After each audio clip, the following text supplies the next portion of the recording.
This episode discusses organizations, public influence, and the way information is labeled and presented in today's media environment. The views expressed are those of the hosts and panelists and are intended for commentary, analysis, and discussion purposes only.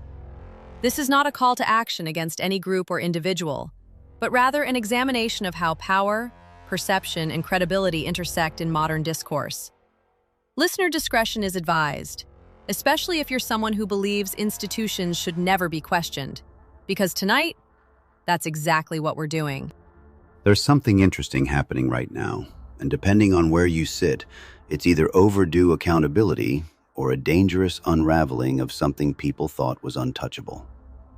For years, one organization has sat in a position of authority, labeling groups, shaping narratives, and influencing how the public and even institutions decide what's considered extreme. But now, that same organization is starting to face scrutiny of its own, and the question isn't just what happened, it's why now. Because here's the reality. When you're the one holding the label maker deciding who's in bounds and who's out, you're not just observing the game, you're controlling parts of it. And people are starting to ask whether that power has been used responsibly or strategically. And once that question gets asked, it doesn't go away. It spreads. So tonight, we're digging into it. All right, let's bring in the crew, because this is gonna get real quick. Brian's here, already fired up, probably halfway through writing a resignation letter to the system as we speak, ready to call this exactly what he thinks it is without holding back for even a second. Rachel's with us, bringing that measured analytical lens, the one that actually looks at both sides before jumping off the cliff Brian's already halfway down. Daniel's in the building, connecting dots, drawing lines, probably has 3 theories already about who's funding who and why this is all happening right now. And of course, Skylar's here, ready to push back, challenge the narrative, and remind everyone that just because something feels true doesn't always mean it is. And me? I'm just here to stir the pot and ask the questions people are already thinking, but not always saying out loud. For years, the Southern Poverty Law Center, the SPLC, has positioned itself as a watchdog organization, tracking hate groups, extremism, and threats across the country. Their reports have been cited by media outlets, referenced by tech companies, and even used in decisions that affect who gets deplatformed, who gets labeled, and in some cases, who gets taken seriously at all. But now, critics are raising concerns about transparency, internal controversies, and whether the organization's influence has outgrown its accountability. And that brings us to the core question tonight. When the watchdog becomes powerful enough to shape the narrative, who watches them? Brian, I'm coming to you first because I already know you've got thoughts on this. Look, this isn't complicated. It's just uncomfortable for people who don't want to admit it. When you give an organization like the SPLC the kind of influence they've had, where their labels can affect reputations, careers, and even whether someone gets a platform, you're handing over a massive amount of cultural power without anyone really checking how it's being used. And now that people are starting to question it, suddenly it's framed like the critics are the problem, instead of the lack of accountability. That's backwards.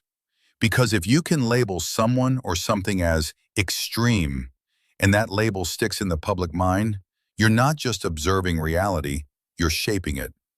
And when there's internal controversy, questions about how decisions are made, or accusations of bias, those things matter. You don't get to operate at that level and then act like you're above scrutiny. That's not how this works. Or at least, it shouldn't be.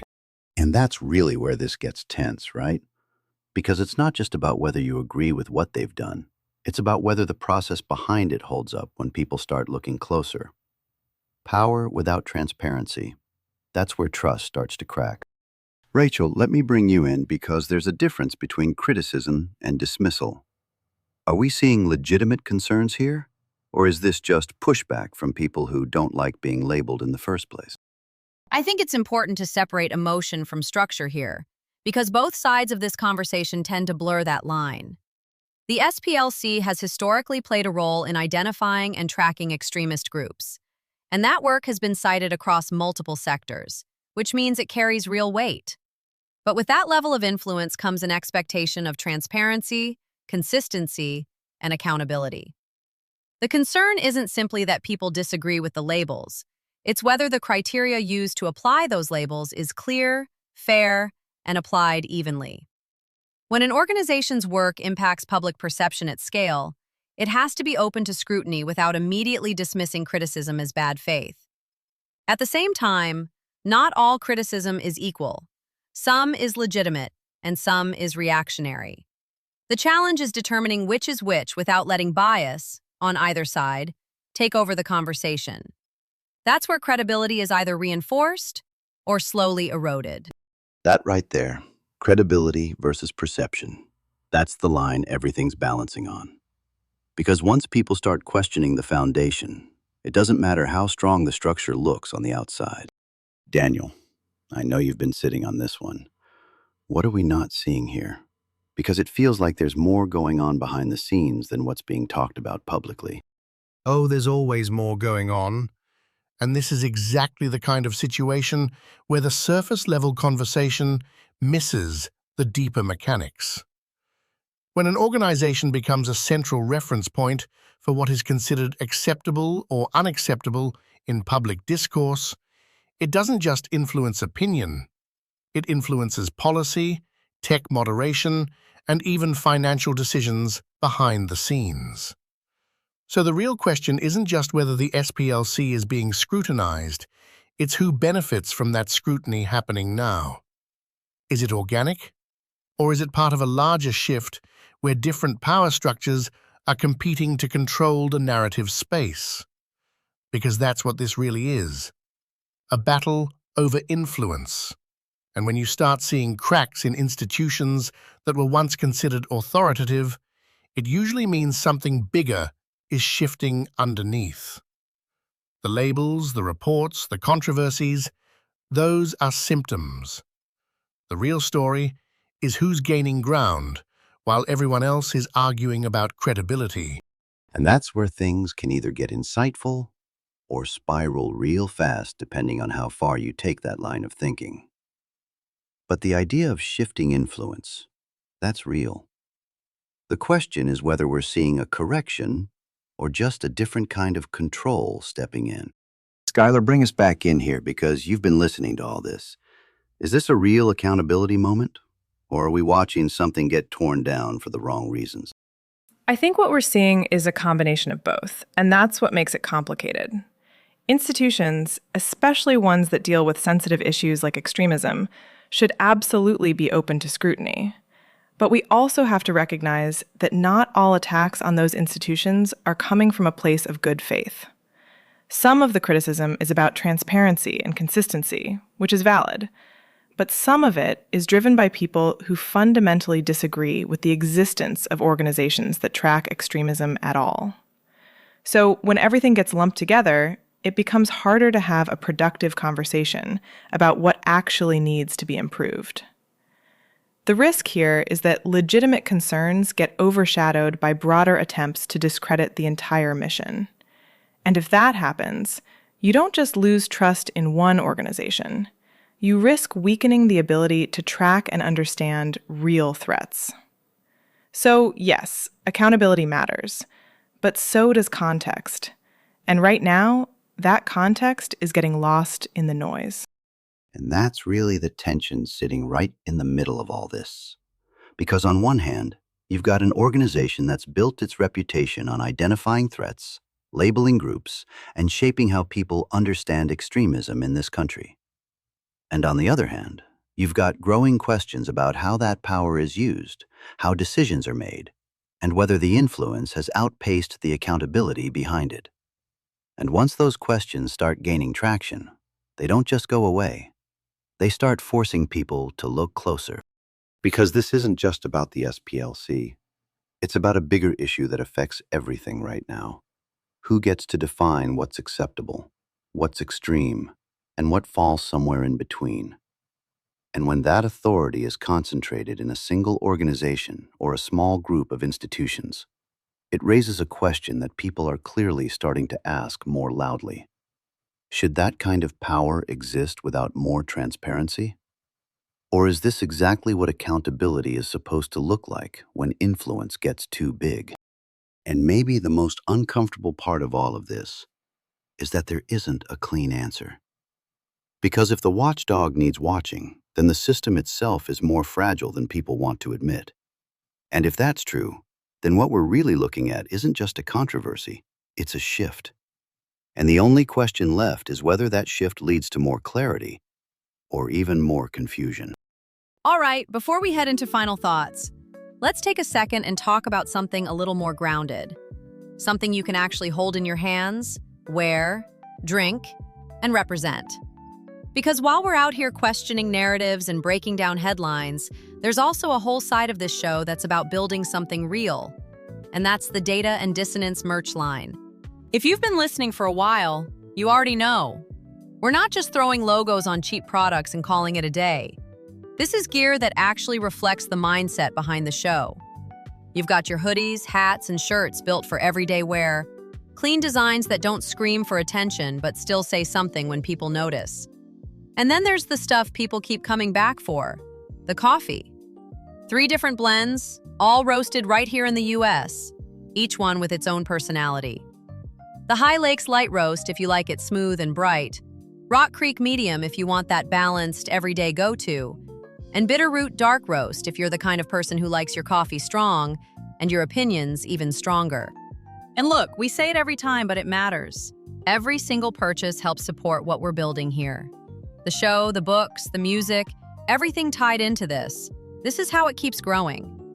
So if you've been thinking about grabbing something, now's a good time. Links are in the description, easy to find. Rep the brand, support the mission, and yeah, maybe upgrade your morning coffee while you're at it. You know, the more you sit with this topic, the more you realize this isn't just about one organization. It's about something bigger that's been quietly building for a long time.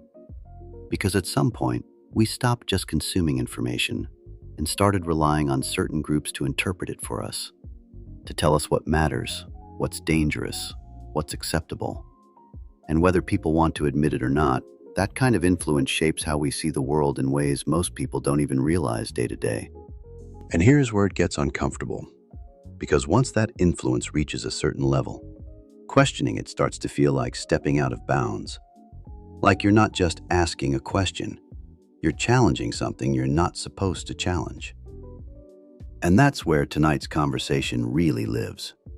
Not in whether the SPLC is right or wrong in every case, but in whether any organization should operate at that level without consistent, transparent scrutiny. Because trust isn't something you declare, it's something you maintain. And the second people start questioning how decisions are made behind the curtain, that trust starts to shift. But at the same time, and this is where it gets complicated, not every criticism is clean. Some of it is valid, some of it is reactionary, and some of it is driven by people who were never going to agree with the mission in the first place. And when all of that gets mixed together, it becomes harder to separate real accountability from noise. That's the challenge we're dealing with right now, not just with the SPLC, but with institutions across the board. Figuring out what deserves scrutiny and what's just part of the constant push and pull of public opinion. And maybe that's the takeaway tonight. Not that one side is completely right or completely wrong, but that the conversation itself matters. Because the moment people stop asking questions about power, influence, and credibility is the moment those things stop being accountable altogether. And whether you trust the system, question it, or fall somewhere in between, one thing should always stay consistent: your willingness to think for yourself, look deeper, and not just accept something because it's been labeled as truth. Remember to speak truth, stir thought. Tonight's episode is brought to you by the Caleb Rourke Thriller series, written by our own Artie. Stories built around covert operations, global stakes, and the kind of decisions that live in the gray areas most people never see. If you like fast-paced action with just enough realism to make you stop and think, this series is for you. From the Covenant Protocol to the Prophet Directive, and now Black Echo Rising, the story keeps building, the tension keeps climbing, and the lines between right and wrong get a little more blurred every time. And don't forget the music, because this isn't just a podcast, it's a full creative platform. Whether it's the country-driven storytelling of Four-Wheelers and Hallelujah, or the raw, gritty edge of Uncaged, there's something there that hits no matter what mood you're in. Same voice, different lane. And it all ties back into what we're building here. Links to everything, books, music, merch, it's all in the description. Go check it out, support the work, and be part of what we're creating.